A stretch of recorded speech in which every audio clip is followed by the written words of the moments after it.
الحمد لله رب العالمين والصلاة والسلام على أشرف الأنبياء والمرسلين وعلى آله وصحبه وأتباعه وأزواجه وذرياته وأهل بيته وأهل طاعته أجمعين، أما بعد. أعوذ بالله من الشيطان الرجيم. بسم الله الرحمن الرحيم. فمن زحزح عن النار وأدخل الجنة فقد فاز وما الحیات الدنیا الا متاع الغرور. صدق اللہ العظیم. بزرگان محترم، اللہ تعالیٰ اس آیت شریفہ میں کامیابی کا ایک نسخہ بتا رہا ہے. اس آیت شریفہ کا ترجمہ یہ ہے: جس کو جہنم سے بچا لیا گیا، وَأُدْخِلَ الْجَنَّةَ، اور جنت میں داخل کر دیا گیا، فقد فاز، وہ کامیاب ہو گیا. وَالْحَيَاةُ الدُّنْيَا إِلَّا مَتَاعُ الْغُرُورِ، اور دنیا کی زندگی ایک دھوکے کا سامان ہے. انسان جب کسی چیز کو اپنا مقصد بنا لیتا ہے تو اس کے لیے سب کچھ قربان کر دیتا ہے. کوئی انسان بیمار ہو جائے تو اس کی زندگی کا مقصد صحت ہے، اس کو صحت مل جائے. ایسے موقع پر اس کی فیملی میں نکاح کا مسئلہ آتا ہے، وہ کہتا ہے میں نہیں جاؤں گا. بھائی تمہارے قریبی رشتہ دار کا نکاح ہے. وہ کہتا ہے صحیح ہے لیکن اصل میری صحت ہے. تیری دکان، فرمایا میں نہیں جاؤں گا، اس لیے کہ پیسوں کو کیا کروں اگر صحت نہ ہو. دوست و احباب کی مجلسوں میں روزانہ بیٹھتے تھے، لیکن جب بیماری کا مسئلہ آیا تو دوستوں کو چھوڑ دیا. تو نے اپنے قریبی یار اور دوستوں کو چھوڑ دیا. جی میری بیماری ہے، میرا مقصود صحت ہے. کورونا کے زمانے میں اور اس وبا کے زمانے میں اپنے والدین کو ٹچ تک نہیں کیا جن کا انتقال ہوا. تمہارے باپ ہے، تمہاری ماں ہے، ان کی بودی ہے، ان کا انتقال ہوا، انہوں نے تمہیں جنم دیا، تمہیں دودھ پلایا، تمہیں بڑا کیا، تمہیں شفقت اور محبت سے جینے. میری صحت، میری صحت. حتیٰ کہ بیوی بیمار ہو گئی، علیحدہ روم دے دیا. بچہ بیمار ہوا، باپ دور ہو گیا. صحت. جب انسان صحت کو بنیاد بناتا ہے تو سب کچھ قربان کرنا آسان ہو گیا. میں یہ مثال دینا چاہتا ہوں. صحت کو بنیاد بنایا تو ساری چیزیں قربان ہو گئی. دولت بھی قربان، دکان بھی قربان، مال بھی قربان، دوست و احباب بھی قربان. حتیٰ کہ ماں باپ کا انتقال کے بعد ماں باپ کی بودی کو ٹچ نہ کرنا، سب قربان کر دیا. میری صحت. اگر انسان آخرت کو بنیاد بنا لے، جنت میں جانے کو بنیاد بنا لے، جہنم سے بچنے کو بنیاد بنا لے، اللہ کی رضا کو بنیاد بنا لے، تو حرام کے لقموں کو چھوڑنا آسان ہو جاتا ہے. شرط یہ ہے کہ وہ بنیاد بنا لے. جیسے صحت میں، بیماری میں صحت کو بنیاد بنایا تو سب کچھ آسان ہو گیا. ایگزام کا زمانہ چل رہا ہے، ہمارے بچوں کا ایگزام ہے. پیرنٹس کہہ رہے ہیں بیٹا سو جاؤ. نہیں، میرا ایگزام ہے.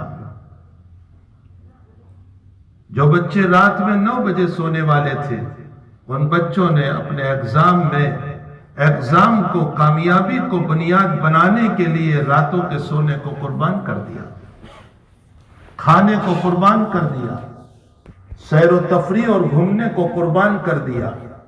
دوستوں سے ملنے کو قربان کر دیا، ایگزام کو بنیاد بنا کر کامیابی کو بنیاد بنایا، تو سب کچھ قربان کرنا آسان ہو گیا۔ اگر مومن جنت کو، آخرت کو، اللہ کی رضا کو اگر اپنا مقصد بنا لے، مقصد زندگی بنا لے، تو اس صورت میں حقیقت یہ ہے کہ سب کچھ قربان کرنا آسان ہو جائے گا۔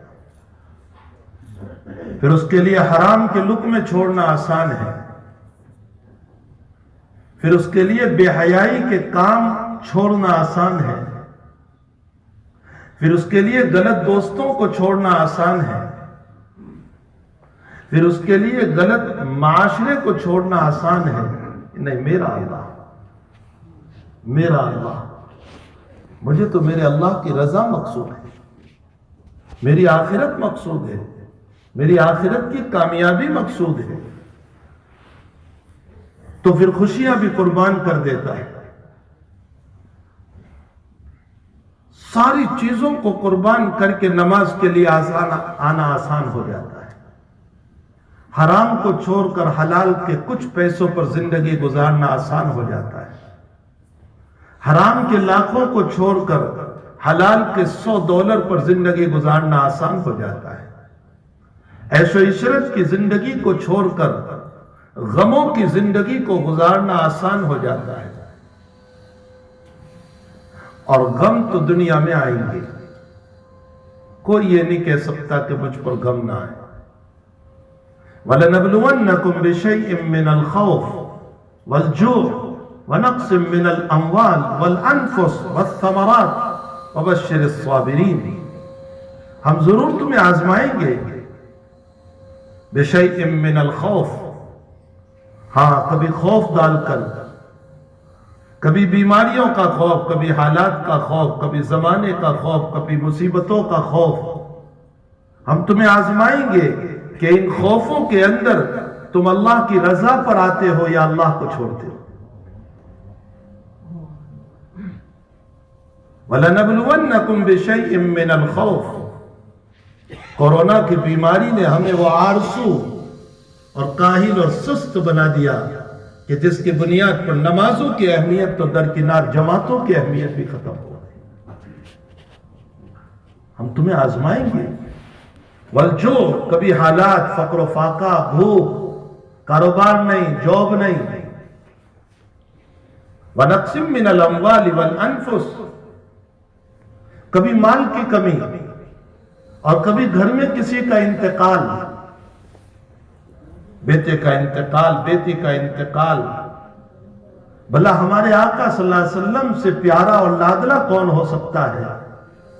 لیکن اس نبی پر غموں کا پہاڑ یہ ٹوٹا کہ اس نبی نے اپنی حیاتی میں اپنی بیٹیوں کے جنازے اٹھائے، زینب کا جنازہ اٹھایا اور رقیہ کا جنازہ اٹھایا، اپنی زندگی میں اپنی بیٹیوں کے جنازے اٹھائے۔ اور یہ بات میرے بھائیوں خوب سن لو اور اپنے دلوں پر لکھ لو، دنیا میں آنے کا نظام تو اللہ نے ترتیب سے بنایا ہے کہ باپ پہلے آتا ہے، بیٹا بعد میں آتا ہے، لیکن دنیا میں جانے کا نظام اس ترتیب پر نہیں ہے کہ باپ پہلے جائیں اور بچہ بعد میں جائیں، یہ جانے کا نظام نہیں ہے۔ جانے کا نظام اللہ کا یہ ہے کہ کبھی میں بیٹے کو پہلے اٹھاتا ہوں اور ضعیف باپ دنیا میں زندہ رہتا ہے۔ اس بات کو خوب سمجھ لو، وَلَنَبْلُوَنَّكُمْ بِشَيْءٍ مِّنَ الْخَوْفِ وَالْجُوعِ وَنَقْصٍ مِّنَ الْأَمْوَالِ وَالْأَنفُسِ وَالثَّمَرَاتِ، کبھی تمہارے باغات کی تباہی، دکانوں کی تباہی، کاروبار کی تباہی، لیکن مومن کا حال یہ ہوتا ہے کہ وَبَشِّرِ الصَّابِرِينَ، بشارت سنا دو صبر کرنے والوں کو، الَّذِينَ إِذَا أَصَابَتْهُمْ مُصِیبَةٌ، جب ان کو کوئی مصیبت پہنچتی ہے، اِنَّا لِلَّهِ وَإِنَّا إِلَيْهِ رَاجِعُونَ، تو ان کا جملہ یہ ہوتا ہے، اِنَّا لِلَّهِ، اے اللہ میری اولاد بھی تیری طرف سے، میرا کاروبار بھی تیری طرف سے، میرا مال بھی تیری طرف سے، میرا جاب بھی تیری طرف سے، میری بیوی بھی تیری طرف سے، میرا مکان بھی تیری طرف سے، سب کچھ تیرا ہے، اِنَّا لِلَّهِ، ہم سب کچھ تیرے ہیں وَإِنَّا إِلَيْهِ رَاجِعُونَ اور ہمیں تیری طرف لوٹنا ہے، اگر تو نے لے لیا تو کوئی حرج نہیں ہے، ہم تیری ہی طرف لوٹنے والے ہیں، تو ہی دینے والا ہے۔ اِنَّا لِلَّهِ وَإِنَّا إِلَيْهِ رَاجِعُونَ الَّذِينَ إِذَا أَصَابَتْهُمْ مُصِيبَةٌ حضرت نوح علیہ السلام دنیا کا پہلا رسول ہے، آپ سے پہلے نبوت ہے، آپ سے پہلے دو نبی گزرے، ایک آدم علیہ السلام اور ایک شیش علیہ السلام، یہ دو نبی آپ سے پہلے گزرے، لیکن ان کو رسالت نہیں ملی تھی، ان کو نبوت ملی تھی۔ رسالت کا اونچا مقام سب سے پہلے اللہ نے جن کو عطا فرمایا وہ حضرت نوح علیہ السلام، لیکن وہ لادلا اور پیارا 950 سال تک دنیا کی ٹھوکریں کھاتا رہا، غموں کا پہاڑ ٹوٹا اس پر، ایسا پہاڑ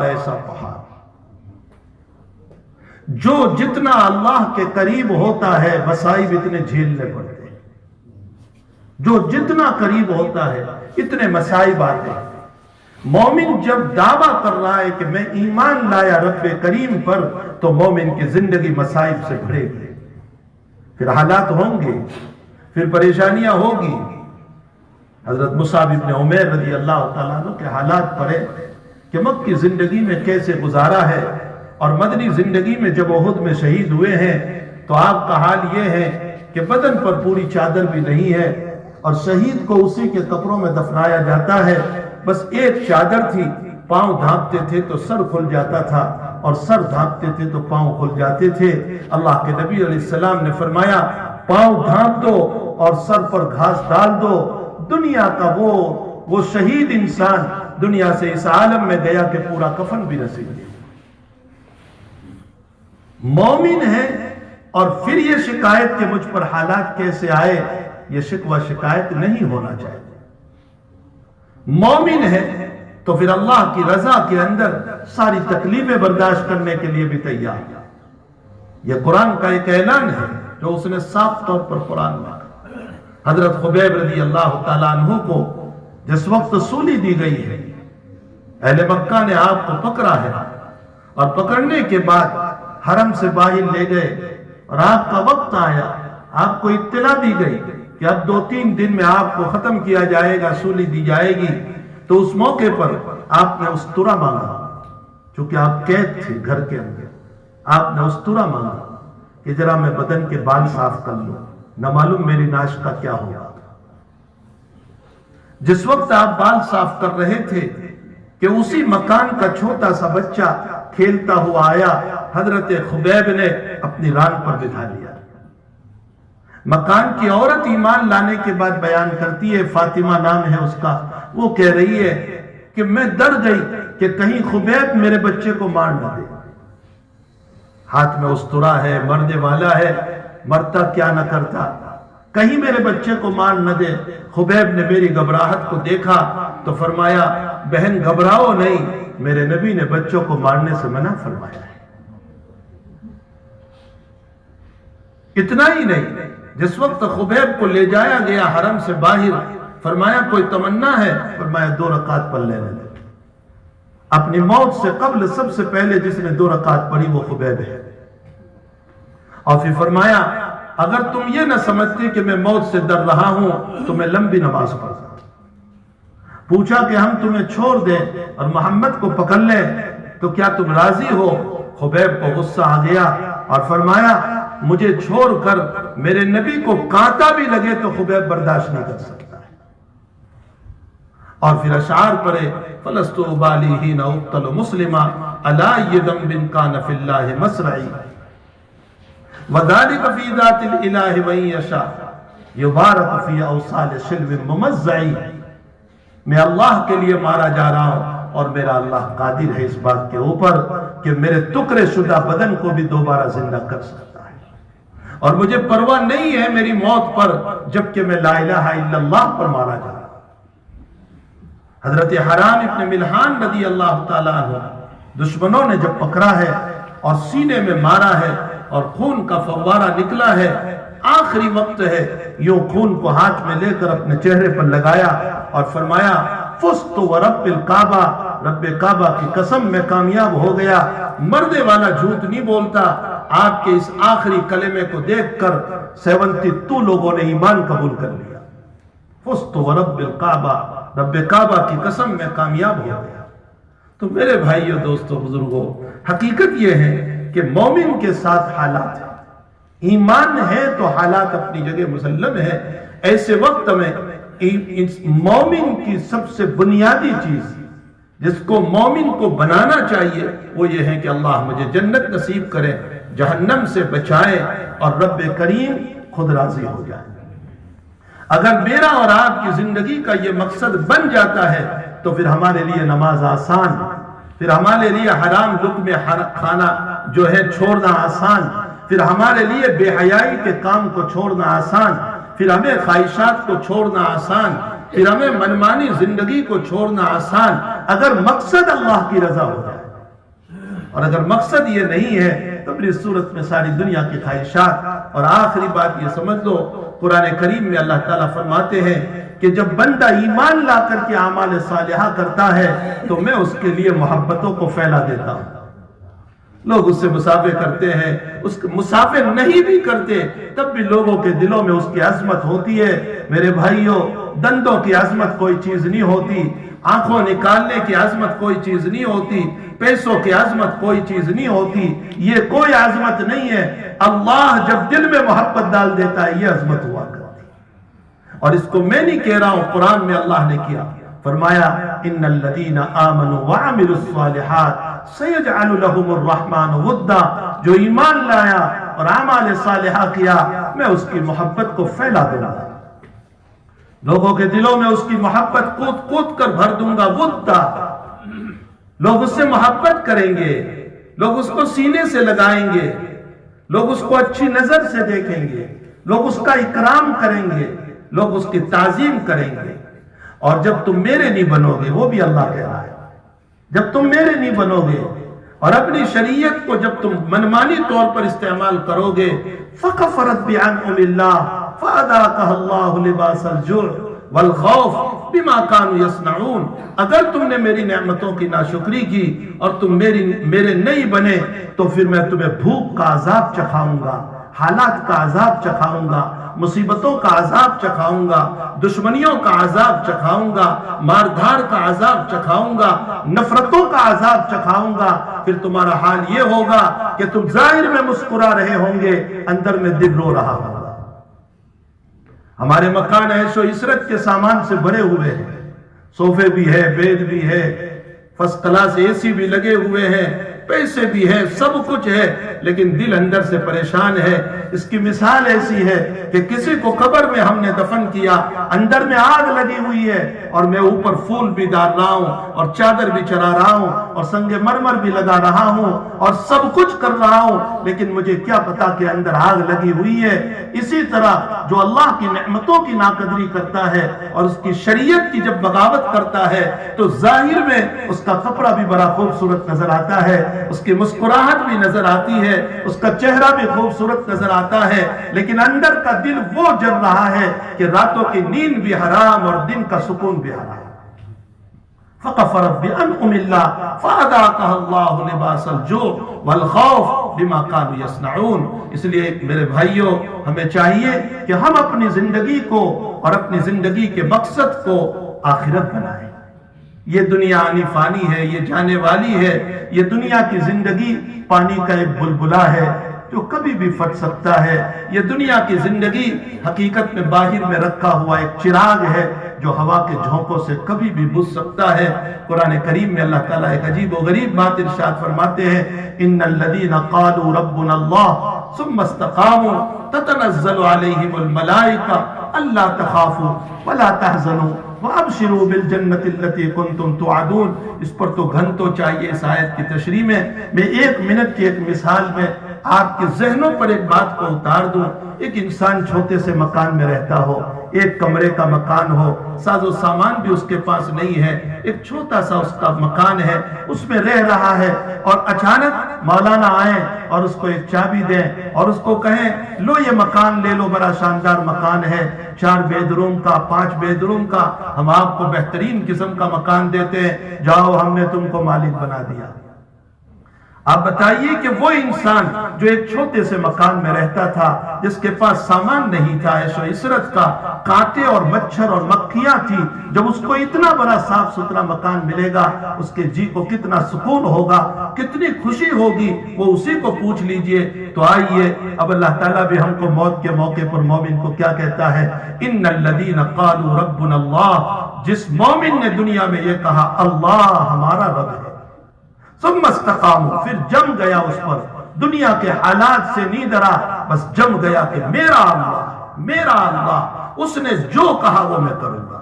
ثم استقاموا تتنزل علیہم الملائکہ، تو موت کے موقع پر فرشتے آتے ہیں اور اس کو کیا کہتے ہیں، اللہ تخافوا، نہ غم کر، ولا درمت ولا تحزنوا، اور غم نہ کر، وابشروا بالجنت التي، اور تو بشارت حاصل کر اس شاندار مکان کی جو جنت کی شکل میں تجھے ملنے والا ہے۔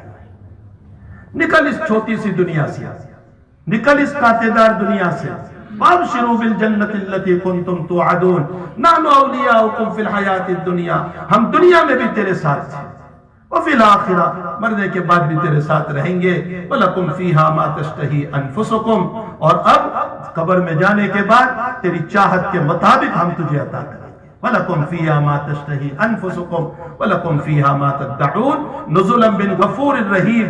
اے میرے بندے، اب تیرا حال یہ ہوگا کہ تو میرا مہمان ہوگا اور اللہ تیرا میزبان ہوگا، اور جب اللہ میزبان ہے تو ہر میزبان اپنی شان کے مطابق دعوت کرتا ہے، اللہ اپنی شان کے مطابق اپنے مومنوں کی دعوت کرے گا۔